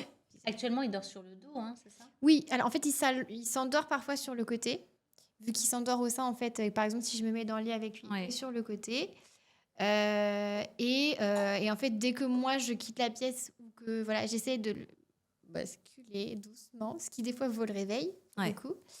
Et puis j'avoue que parfois je laisse sur le côté, mais bon voilà, j'y vais tous les quarts d'heure, 10 minutes, voir si ça va. Et parfois de lui-même, il s'est remis sur le, sur le dos. Oui. Mais sinon, enfin la nuit, quand je suis malade, quand il dort, il est sur le dos de toute façon. Du coup, vous avez un système de détection de la respiration, un système de sécurité, hein, c'est ça? Oui, Vous l'aviez, bah, vous aviez d'ailleurs j'avais la la nanny nanny care care. pour la grande. Donc ça peut être très intéressant pour tous les jeunes parents qui sont un petit peu angoissés par la position de sommeil justement de leurs enfants. Bah, certains parents qui décident de mettre leur enfant sur le ventre notamment. Je rappelle que il est conseillé pour éviter toute problématique de mort subite du nourrisson ou de mort inattendue du nourrisson de faire dormir les enfants sur le dos. Et même quand on a des enfants qui dorment sur le dos, bah, on a quand même une majorité de problématiques de mort inattendue du nourrisson qui se font par étouffement. Et ce type de dispositif-là se met sous le matelas et ça vient permettre vraiment d'avoir un système de surveillance de la respiration de l'enfant qui va mettre une alarme Bipé. voilà, qui bip dès lors que... C'est 30 secondes ou je sais plus. Il y a un temps en fait Oui, de c'est 20, latence, 20 mais secondes, il me semble. ouais, Alors, c'est peu. dès lors qu'il y a une détection que l'enfant ne bouge plus en réalité et qu'il n'y a plus de respiration, eh bien, l'alarme se déclenche pour que vous puissiez aller auprès de votre enfant et le voir. Et c'est vrai que ça peut vraiment être un outil supplémentaire pour n'importe quel petit bébé entre 0 et 6 mois notamment, d'apaisement. Et aussi quand on est une maman un peu stressée ou bien qu'on fait dormir son bébé sur le côté Oui, parce que à ce il moment-là, aime ça marche ça bien et ouais. et qu'on a peur. Pourquoi le côté, c'est dangereux? Parce qu'il peut basculer sur le ventre. Et pour certains petits, le ventre va augmenter les risques d'étouffement parce qu'ils peuvent ne pas tourner leur tête ou bien avoir un reflux et ça peut être problématique. Du coup, je ne sais plus où on en était, si je voulais terminer par quelque chose. Donc, je reviens au fait de s'il pleure, justement, quand vous le Oui. mettez dans son lit. Donc là, pour moi, vous pouvez faire absolument tout ce que vous voulez du moment que c'est pour accompagner son émotion. Et donc, si c'est être à côté de lui comme vous le faites en le berçant de la main, c'est possible. Si c'est des hurlements et que vous avez envie de le reprendre dans vos bras, vous le reprenez dans vos bras, vous marchez Oui, c'est ne tranquillement. pas le laisser hurler tout seul en C'est fait. ça, exactement. L'important, je dirais, c'est que en termes de résultats, il s'endorme dans son lit. Donc, D'accord. et vous, de pouvoir vous dire, vous vous décentrez de votre rôle de je dois endormir mon enfant. Votre rôle, c'est pas de l'endormir. Lui, il va trouver ses nouvelles stratégies de sommeil. Votre rôle à vous, c'est d'accompagner ce changement-là, d'accompagner ses émotions et de le laisser découvrir qu'il est en capacité de pouvoir s'endormir autrement qu'avec le sein. Vous D'accord. savez qu'il est en Oui. capacité, vous, dans son cas. Et donc, quel que soit le temps que ça dure, vous pouvez, je l'ai dit, même remettre au sein pour voir s'il n'a pas faim à ce moment-là, parce que vous, il y a quand même une petite problématique de ce côté-là. Je redonne une petite tétée, mais à un enfant réveillé, je le redresse et puis je le pose dans son lit. Si ça ne va pas, je peux le reprendre, je peux marcher un peu avec lui, il s'apaise, je le repose dans son lit. Autant de fois que nécessaire, D'accord. jusqu'à ce qu'au final, vous ayez un bébé. Ce temps d'autant de fois va petit à petit diminuer. Oui, et diminuer très rapidement. C'est-à-dire que la première fois, ça peut être long. Ça peut être long, ça peut durer 1 heure, 1 heure et demie, c'est possible, mais comme ça peut durer 20 minutes ou voire 5 minutes. Et puis, au fur et à mesure des jours, si vous le faites aussi, vous êtes très cohérente pour les siestes, vous le faites aussi pour le soir, que vous respectez son cadre de sommeil et que vous faites pas ça à 18h45 alors qu'il n'a pas la pression de sommeil que vous mettez une bonne pression de sommeil d'1 heure et quart, 1 heure et demie entre chacun de temps d'éveil, même s'il a dormi que 5 minutes. D'accord. Que vous lui reproposez de poursuivre ses siestes quand il fait des siestes que de 20, 30 minutes, 45 minutes, que vous y allez rapidement derrière la porte et que vous lui dites « Chut, continue à dormir ». Vous essayez pendant 20, 30 minutes. Parfois, il n'arrivera pas. C'est OK, je te lève, on fait le temps d'éveil, je nourris. Vous nourrissez toujours au réveil, Ok. toujours au réveil, et vous pouvez nourrir aussi à chaque fois qu'il demande le reste du temps, évidemment. Mais dès lors qu'il se réveille, c'est le meilleur moment pour lui de se nourrir parce que c'est vraiment le moment où il a récupéré de l'énergie. Il a récupéré de l'énergie. Il n'a pas l'excitation. Voilà, c'est ça. Je lui propose à manger. Et donc, je reste sur un rythme où il se réveille à 8h le matin, je le couche vers 19h, 20h, et tout au long de la journée, c'est rythmé par, il a un temps d'éveil d'1 heure et quart, 1 heure et demie, Il est nourri pendant tout ce temps d'éveil-là. Puis, je vais lui proposer du sommeil dans sa chambre, dans son lit. Et il se réveille, nutrition, petit temps d'éveil d'1h15, 1h30, puis temps de sommeil dans sa chambre, dans son lit, quel que soit le temps qu'il met à s'endormir. Et en 3-4 jours, ça va déjà être le jour et la nuit. D'accord. Ok. Tout va Très bien. changer. On croise les doigts. Tout va changer. Et en ayant un suivi alimentation à côté. Oui. Je vais recontacter Fanny. Mais c'est pas parce que au niveau alimentation ça pêche qu'il n'est pas en capacité d'avoir des stratégies de sommeil autonomes. D'accord. Là, il a lié les deux parce que votre historique va là-dedans en fait, hein, mais il est complètement en capacité de pouvoir s'endormir sans le sein. Et ça pourrait être, d'ailleurs, vous pourriez venir me voir parce qu'il ne s'endort qu'en poussette ou que dans les bras bercés, tout en ayant une problématique d'alimentation. D'accord. Sans que ce soit forcément lié au sein. Là, il l'a mis en place parce que, évidemment, il a besoin, il tète, et plus il tète, plus il est censé stimuler, et puis il se fatigue aussi. Et puis la succion, c'est aussi quelque chose qui aide à s'endormir. Est-ce que ce que je vous propose là, ça vous correspond ? Oui. Plus que de le mettre au sein toute la journée. Oui. Parce que ça colle pas avec ma façon d'être. Voilà, c'est d'ailleurs pour ça que j'ai eu du mal avec l'allaitement aussi au début, que voilà, ça a été pesant pour moi d'être au service de mon bébé en fait tout le temps. Je m'attendais pas à ça et du coup j'ai tenu parce que ça fait quand même 3 mois et demi maintenant et je pense tenir encore un peu parce qu'avec la phrénectomie, s'il y a lieu, je sais que c'est important de tenir encore un peu. Mais oui, ça correspond plus le côté même s'il doit pleurer un petit peu en étant présente et en étant là. Enfin, je sais voilà que je vais pas faire une catastrophe pour son psychique si je le laisse pleurer, si je suis présente en fait. Oui. C'était un peu C'est important de pouvoir vous dire que vous le laissez pas pleurer en fait. Vous l'accompagnez. Je l'aide à se calmer et donc à Exactement. Vous l'aidez à se calmer et puis quand il est calme, il peut se remettre. Oui, si ça part en hurlement de colère, je le prends, je le calme. Bien sûr, complètement. Mais de me dire que ça peut durer longtemps et qu'après ça va s'améliorer. Oui, par contre, parce qu'au début, on a l'impression que ça ne finira jamais. Par contre, ça ne doit pas durer des pleurs importants qui durent 1 heure. C'est pas. Oui, c'est pas bon. Au 3e jour. À un moment, il faut. Non, il faut qu'il y ait de l'amélioration réelle tous les jours. Hein. D'accord. Sinon, on se rappelle. C'est qu'il y a quelque chose, il y a un élément qu'on n'a pas trouvé. Ok. On a quand même fait le tour de plein de choses. Pour moi, s'il y a bien de l'alimentation en place, etc., il n'y a pas de raison que ce soit le cas. Et que vous êtes très cohérente, que ça ne se termine pas au sein. En fait. Si ça se termine au sein, lui, il apprend juste à pleurer. Il apprend juste à pleurer jusqu'à ce qu'enfin on lui donne sa stratégie de sommeil. Et il ne découvre pas qu'il est en capacité de pouvoir s'endormir par lui-même. Et pour moi, tout ça, ça va rouler. Et de la même manière, je vous ai proposé plusieurs chemins. Vous testez les chemins qui sont les vôtres. Si c'est d'entrée de jeu celui du lit, vous pouvez aller directement vers le lit. Je disais, vous pouvez faire une semaine tout le temps au sein, vous pouvez faire une semaine au bras.